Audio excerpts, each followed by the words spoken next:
현지 시각 28일 프리프레스 저널이 보도한 엘리베이터 CCTV에 엘리베이터에 갇힌 어린 소년의 모습이 화제인데요. 영상 속 아이는 겁에 질린 채 주님 문을 열어주세요. 조금 무섭지만 주님이 저와 함께 계신 걸 알아요 라고 속삭입니다. Jesus, por favor, abre a porta do elevador. Eu tô com um pouquinho de medo, mas eu sei que o Senhor cuida de mim. 아이가 기도를 마치고 아멘이라고 말하는 그 순간 굳게 닫혀있던 엘리베이터 문이 활짝 열립니다. 조금 놀란 듯 뒷걸음질 치던 소녀는 문이 닫히기 전 재빨리 엘리베이터에서 탈출하는데요. 영상은 SNS를 중심으로 빠르게 확산하며 감동을 주고 있습니다. 네티즌들은 아이의 순수함이 너무 아름답다. 두려운 상황에서 바로 기도할 수 있는 신앙심이 대단하다. 혼자 무서웠을 텐데 장하다 등의 반응이 이어집니다.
이런 어린아이와 같은 순수한 기도가 또 여러분의 삶에도 계속 일평생 이어질 수 있기를 주의 이름으로 축복합니다. 오늘 말씀 속에는 한 극적인 장면이 전개가 되고 있습니다. 나인이라는 마을을 중심으로 마을에 들어가고 있는 큰 행렬과 나오는 행렬이 중간에 맞부닥거리게 됩니다. 마을 밖으로 나오는 행렬은 슬픔의 행렬, 울음의 행렬, 죽음의 행렬입니다. 그런데 이 마을 안으로 들어가는 무리는 기쁨의 행렬이고 환희의 행렬이었습니다. 이 두 행렬이 극적으로 만나서 그 만남 가운데 이루어지는 회복의 생생한 사건, 위로의 사건, 이런 축복의 사건이 오늘 본문의 말씀입니다. 이 말씀 속에서 우리는 네 가지의 생생한 교훈들을 배우게 되는데 우리 청년들에게 오늘도 이 네 가지의 말씀을 잘 마음에 새기면 참 좋겠다 그런 생각이 듭니다. 첫 번째는 이 첫 번째 사람들의 행렬은 죽음의 행렬이었습니다. 죽음입니다. 누가복음 7장 12절 성문에 가까이 오실 때에 사람들이 한 죽은 자를 메고 나오니 이는 어미의 독자요 어미는 과부라. 그 성에 많은 사람도 그와 함께 나오거늘 그랬습니다. 오늘 말씀 속에는 한 가정의 슬픔이 닥쳤는데 이 큰 슬픔은 항상 죽음과 깊은 관계를 맺고 있습니다. 사랑하는 사람을 떠나보내는 이별과 관계를 맺죠. 나인이라는 동네에 살고 있는 한 어머니, 모든 소망의 근거인 남편을 영원히 사별을 하고 그렇게 살았는데 설상가상으로 남은 외아들이 세상을 떠난 것입니다. 남편이 없는 여인에게 유일한 소망인 외아들이, 그것도 청년이 죽었습니다. 젊은 청년이 죽는다라고 하는 것은 무엇을 말할까? 그거는 이 아들을 잃은 어머니, 더 이상 살아야 할 이유가 없고 희망도 없고 꿈도 없고 살 소망도 없어졌습니다. 살 수 있는 힘도 다 잃어버린 것이지요. 생명보다 귀중한 아들이 죽었습니다. 유대 땅에서 남편이 죽었다라고 하는 것 엄청난 얘기죠. 오늘과 같은 이런 상황이 아닙니다. 거기다 왜 아들이 죽었다라고 하는 것이죠. 자, 장례식을 치르기 위해서 상여를 메고 동네를 나와서 공동묘지로 가고 있는 상황이 오늘 본문입니다. 시체를 묻기 위해서 묘지를 가면서 사람들은 어떤 표정이었을까? 어떤 말을 했을까? 그의 발걸음은, 그들의 마음은 어떠했을까를 한번 상상을 해보세요. 눈물이 있고 한숨이 있고 절망과 낙담이 있는 죽음의 행렬.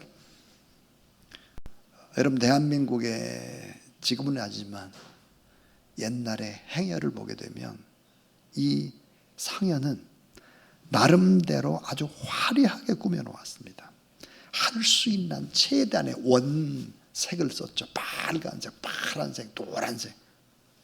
최대한 아름답게 장식을 하죠. 그러나 이 상여 속에는 썩은 시체가 있습니다. 이 화려한 꽃 상여가 가는 방향이 어딜까? 공동묘지입니다. 화려한 듯 하지만 진정으로 화려하지 않고 아름다운 모습이지만 진정으로 아름답지 못하죠. 오늘 이 시대의 문명이 바로 그런 것 같습니다. 문화 문명이 오히려 장래의 행렬과 같지 않나. 화려한 건물, 화려한 옷차림, 화려한 머리, 화려한 화장, 화려한 네온사인. 그러나 그 모든 것들이 어떨까? 썩어져가는 시체와 같은, 생명과 희망이 없죠. 절망과 험만 남겨있는 현대의 문화가 아닐까. 걸어다니는 시체, 예수 그리스도를 믿지 않는 사람들 걸어다니는 시체로 보는 것입니다. 영적으로 보면 걸어다니는 시체 때문에 악취가 나죠. 돈점이 되든지 화려한 집이라든지 뭐 있는 집일수록 더 그 속은 썩어갑니다. 화려한 명예를 가지고 화려하게 주목받는 고위치로 더 높은 자리로 올라갈수록 권모술수가 많고 썩어서 냄새가 나고, 위에 있는 정치인들 보면 다 그렇죠. 이 크고 화려한 집, 아름다운 겉모습, 그들 속에 살고 있는 많은 사람들을 보죠. 지금 어디로 가고 있을까? 공동묘지로, 절망의 수렁으로 점점 빠져가고 있는 것이죠. 오늘 본문 속에서 생각을 해봐도 청년이 죽었다는 거예요. 청년. 절망을 의미합니다. 절망. 미래가 죽은 것입니다. 우리 청년들은 누굴까요? 미래의 꽃이죠. 미래의 열매들입니다. 새벽 이슬 같은 주의 청년들이 죽었다는 것은 소망의 문제예요. 의미의 문제예요. 가치의 문제예요. 장래의 문제예요. 미래 자체가 점점 어둡다는 것을 보여주죠. 상여는 죽음을 위장한 현대의 문명을 상징적으로 나타내고 있죠. 미래가 없고 가치가 없습니다. 상여에 가는 길, 그 목적은 차가운 무덤인 것입니다. 사람은 반드시 죽죠. 그래서 이 인간은 죽음 앞에서 네 가지의 평등이 있다 그래요. 하나가 뭘까요? 사람의 평등이에요. 누구나 죽어요. 또 하나의 평등, 시간의 평등입니다. 우리는 언제나 죽습니다. 또 하나의 평등, 장소의 평등. 어디서 살든 어디에 있든 다 죽어요. 또 하나의 평등, 방법의 평등입니다. 언제 어디서 어떻게 죽을지는 정해져 있지 않지만 어떤 장소에도 다 죽는 거죠. 자, 우리는 지금 죽음을 예고받은 사람들입니다. 어떻게 살아야 될 것인가 하는 거죠. 삶의 마지막 출구가 공동묘지가 되지 않도록 우리는 어떻게 살아야 될까? 지금 우리가 가는 곳이 어딜까? 이 문화가 가는 곳이 어딜까? 문명이 가는 곳이 어디 있을까? 이 죽음의 상해를 멈춰야 하는 것이죠. 그래서 두 번째 행렬이 나오는데요. 두 번째, 죽음의 행렬을 멈추는 행렬입니다. 이 두 번째 행렬은 따라하세요. 생명의 행렬. 자, 첫 번째 행렬이 나인이라는 성에서 나와서 상해를 배우고 공동묘지로 가는 죽음의 행렬이라면, 또한 이 행렬은 생명의 행렬이에요. 그러니까 누가복음 7장 11절, 그 후에 예수께서 나인이라는 성으로 가실새 제자와 하다한 무리가 동행했다 그랬습니다. 예수님과 예수님의 제자들이 들어가는 행렬 나인입니다. 생명의 행렬, 아름다운 행렬, 축복의 행렬, 하늘의 기쁜 소식을 증거하는 복음의 행렬, 소망과 미래와 가치와 의미를 주는 풍성한 축복의 행렬. 예수 그리스도가 이 땅에 오신 궁극적인 목적이 무엇입니까? 영생의 기쁨을 주는 거예요. 그 다음에 풍성한 삶을 누리고 참 아름답고 가치 있는 행복한 삶을 살고 하나님의 나라를 증거하고. 오늘 우리 청년의 기도 얼마나 아름답습니까? 너무너무 아름답죠. 그런 삶을 우리 청년들이 꼭 살아내시기를 주의 이름으로 축원합니다. 자, 예수 그리스도만이 하실 수 있는 일이 뭘까? 인간의 모든 죄를 용서해 주시죠. 죽음을 멈출 수 있습니다. 사람이 너무 악하고 변덕스럽고 게으르고 이기적이고 욕심이 너무너무 많아요. 끝이 없어요. 인간의 욕심이 얼마나 클까? 여러분 얼마나 클 것 같아요? 인간의 욕심이 세상보다 더 큽니다. 인간의 욕심이 더 세상보다 크고 세상보다 넓어요. 끝이 없어요. 욕망의 노예가 인간입니다. 그렇기 때문에 인간의 욕심이 세상보다 크기 때문에 그럼 나를 다스릴 수 있는 분이 누굴까 하는 거예요. 이 세상보다 크고 우주보다 더 크신 주님이 여러분의 마음속에 있게 되길 주의 이름으로 축원합니다. 내 마음속에 있어야 돼요. 인간의 욕심, 인간의 죄악이 세상보다 더 커요. 내가 나를 이길 수 있는 방법이 없어요. 내 안에 주님이 없으면 우리는 다 썩어요. 우리는 다 욕망에 넘어집니다. 우주보다 더 크고 세상보다 더 큰 하나님의 내 마음의 주인이 되어야 돼요. 주님이 내 마음속에 오셔서 나를 주장해야 내가 변하고 우리 청년들이 변할 수 있다는 사실을 믿으시기를 바랍니다. 내 마음속에 주님이 오셔야 나를 통치하는 거예요. 나를 변화시키고 내가 하나님의 자녀가 될 수 있지, 나는 스스로 아무리 노력해도 아름다운 모습으로 바뀔 수가 없는 존재죠. 예수님만이 인간의 죄를 용서해 주실 수 있어요. 예수님만이 인간에게 참된 평안을 줄 수 있어요. 예수님만이 우리의 삶의 바른 목적, 가치를 줄 수 있어요. 예수님만이 승리의 생활을 할 수 있는 힘을 줄 수 있다. 믿으시기 바랍니다. 예수 그리스도. 그래서 결국은 죽음의 행렬과 생명의 행렬이 뭐예요? 만나는 것입니다. 누가복음 7장 13절 14절 주께서 과부를 보시고 불쌍히 여기사 울지 말라 하시고 가까이 오사 그 관에 손을 대시니 맨 자들이 서는지라 예수께서 가라사대 따라하세요. 청년아 내가 네게 말하노니 일어나라. 예. 주님께서 죽음의 행렬을 보시고 단계적으로 아주 단계적으로 회복시키세요. 단계적으로 7단계로 회복시켜요. 차근차근 그 하나의 단계가 뭘까? 주님은 인간의 한계를 보고 계세요. 인간의 한계. 자, 죽음이라는 한계, 과부라는 한계, 청년의 죽음이라는 한계를 보고 있죠. 두 번째는 주님은 한계를 가진 인간을 불쌍히 여겨주는 거예요. 아픔을 불쌍히. 주께서 과부를 보시고 불쌍히 여기사 그랬습니다. 불쌍히 여겨주시죠. 그 다음 주님은 인간의 눈물의 고통을 위로해 주십니다. 울지 말라 그래요. 울지 말아라.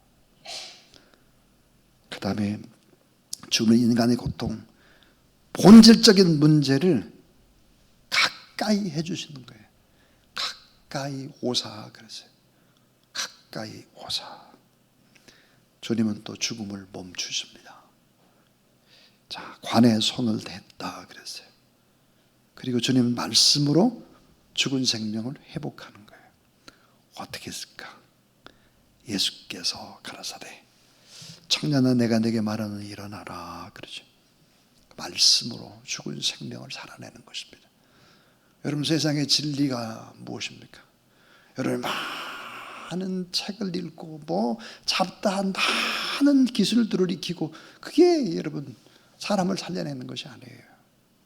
하나님의 거룩한 말씀으로 죽은 생명을 회복하죠. 또 하나는 주님은 영과 혼과 육과 전인적인 모든 면에 있어서 회복을 주시는 것이죠.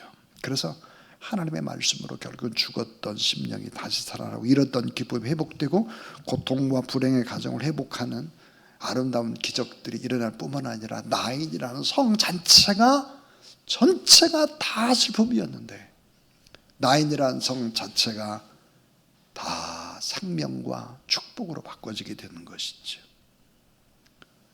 예수님은 오늘 또 청년들에게 말을 합니다. 인간의 문명이 겉은 화려한데 상여와 같다. 속은 점점점 더 썩어가고 있다.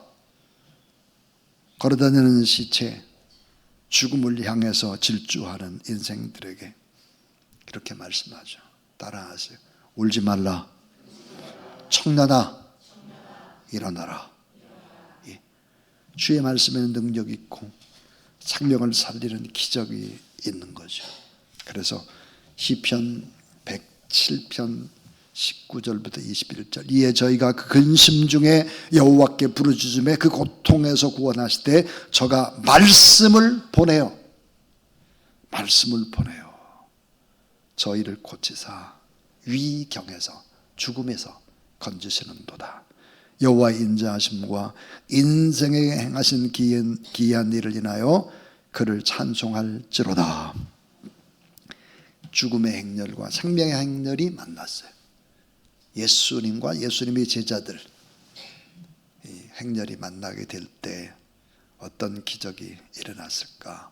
세 번째 얘기입니다. 이 세 번째는 완전한 변화의 기적입니다. 완전한 변화의 기적이 일어납니다. 누가복음 7장 15절 16절 죽었던 자가 일어나 앉고 말도 하거늘 예수께서 그를 어미에게 주신데 모든 사람이 두려워하여 하나님께 영광을 돌려가로되 큰 선지자가 우리 가운데 일어나셨다 하고 또 하나님께서 자기 백성을 돌아보셨다 하더라 그랬습니다. 자, 상여를 메고 가던 죽음의 행렬과 복음을 들고 가던 생명의 행렬이 만났을 때 죽음의 행렬, 공동묘지로 가던 행렬이 예수 그리스도를 만나고는 해체가 됩니다. 죽은 사람은 다시 살아나죠. 그의 어머니의 손을 잡고 수만 무리와 함께 가정으로 돌아가고 있습니다. 어떤 변화의 기적이 일어날까? 예수를 믿으면 진짜 어떤 변화가 일어나? 예수 믿으면 이런 변화가 일어나요. 하나는 방향이 완전 바뀌는 거예요. 여러분 예수 그리스도를 바로 믿으면 방향이 바뀝니다. 인생의 방향이 바뀌고 인생의 목적이 바뀌고 인생의 purpose, 목적이 달라지죠. 죽음의 행렬이 다시 사망의 기적으로, 죽음의 길이 생명의 길로, 성문 밖 묘지의 행렬이 다시 동네로, 다시 가정으로 방향이 바뀌는 거예요. 가는 길이 다른 거예요. 가는 길. 예수 그리스도를 믿는 사람의 가는 길과 불신자가 가는 길이 완전 달라요. 완전히. 이 사실을 우리가 믿고 우리 청년들이 더 예수 그리스도가 원하는 길로 가는 그런 여러분 되길 주의 이름으로 축복합니다. 두 번째 바뀌었어요. 뭐가 바뀌었을 거예요? 소리가 바뀌었습니다. 소리가 바뀌어요. 자, 행여를 메고 가는 소리는 무슨 소리입니까? 슬픈 소리죠. 고굴합니다. 절망의 행렬이죠. 그리고 누구 때문에 죽었다 원망하는 행렬입니다. 이런 행렬. 자, 이런 행렬들이 뭐예요? 바뀌죠. 어떻게 바뀌어요? 예수 그리스도를 믿게 되면 생명의 행렬에 기쁨의 찬송을 부릅니다. 소망의 웃음이 있죠. 소망의 웃음. 감사 찬송을 합니다. 어머니의 손을 잡고 동네로 돌아가요. 예전의 삶과는 완전히 달라졌어요. 한번 생각해 보세요. 아브라함이 아들 이삭을 바쳐요, 하나님 앞에. 다 죽었다고 생각을 하겠죠. 근데 이삭이 다시 살아나요? 다시 죽지 않고 받아요? 다시. 그 이삭은 완전히 변화된 이삭입니다. 살았지만 그건 죽은 사람이에요. 죽었다가 다시 산 인생이죠. 그러니까 방향이 바뀌고 말소리, 찬양소리, 웃음소리 바뀌죠. 또 하나 바뀌는 게 있습니다. 뭘까요? 모습이 바뀌어요. 모습. 행복의 모습, 불행의 모습이냐 이거지. 고통 속에 울부짖던 행렬이, 곡을 하면서 따라오던 행렬이, 슬픔과 눈물의 행렬이 이젠 뭐예요? 기쁨의 모습으로 발걸음도 힘찹니다. 눈동자도 생각도 우리 청년들의 모습을 보면 어때요? 힘이 나죠. 찬송을 부를 때 힘이 나고, 청년들이 걷는 뒷모습을 보면 힘이 있죠. 모습이 바뀌어야 된다. 행복한 모습으로. 자, 지금까지 세 가지 얘기를 했는데 이제 마지막입니다. 마지막 네 번째는 따라하세요. 복음을 전하는 선교의 행렬로 바뀌었습니다. 누가복음 7장 17절에 보니까 예수께 대한 이 소문이 온 유대와 사방에 퍼지니라 그랬어요. 우리 청년들이 가는 곳에 정말 이 소문이 퍼져가고, 청년들이 가는 그곳에 선교의 복음이 아름답게 그런 행렬로 일어나길. 방향만 바뀐 게 아니에요. 소리만 바뀐 게 아니에요. 모습만 바뀐 게 아니에요. 절망으로 치닫던 인생이 주와 함께 복음을 증거하는 선교의 행렬, 완전히 바뀐 것입니다. 예수 그리스도께서 죽은 자를 살리시고 구원하시고 영생을 주시고 참 소망과 기쁨과 참 평안함을 주셨기 때문에 예수 믿는 사람들의 행동은 어때요? 달라야 되죠. 내 안에 주님이 있다면 달라야 돼요. 직장에서, 가정에서 누구를 만나든지 달라야 합니다. 모습이 안 바뀌면 우리의 모습을 보고 하나님의 살아계심을 결코 느낄 수 없죠. 복음 증거되지 않습니다. 바뀌어야 되죠. 변화되어야 합니다. 예수님의 십자가는 근본적으로 달라지게 합니다. 삶의 스타일도 차이가 있습니다. 삶의 목적도 차이가 있습니다. 궁극적인 삶의 끝이 완전 차이가 납니다.